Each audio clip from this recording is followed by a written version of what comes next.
સવારથી સાંજ સુધી ઘર, બાળકો અને પરિવારની દરેકની કાળજી લેતી સ્ત્રી શું પોતાની માટે ક્યારેક કંઈ વિચારતી હોય છે? ચાલો જાણીએ. હાથમાં દુખાવો છે, પગમાં પીડા થાય છે, પંજામાં સોજો આવે છે, પણ ચાલશે.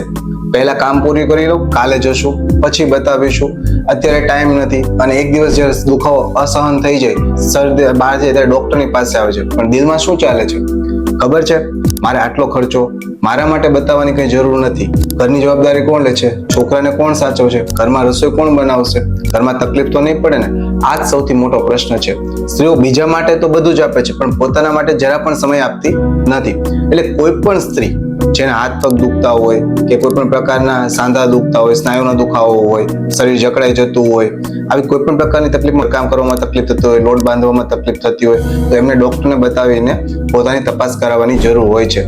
સેલ્ફ કેર એ સેલ્ફિશ નથી. પોતાની સ્વાસ્થ્યની જળવાત રાખવા એ સ્વાર્થીપણું નથી. અને જો પોતે મજબૂતાઈથી રહી શકશે તો બીજાને પણ મજબૂતાઈથી રાખી શકશે. પોતાની કાળજી લેવી એ પોતાની ખુદની જવાબદારી છે. જો તમે પણ આ પ્રકારની કોઈ પણ પ્રકારની બીમારીથી પરેશાન થાઓ છો તો જરૂરથી એકવાર મારો સંપર્ક કરો.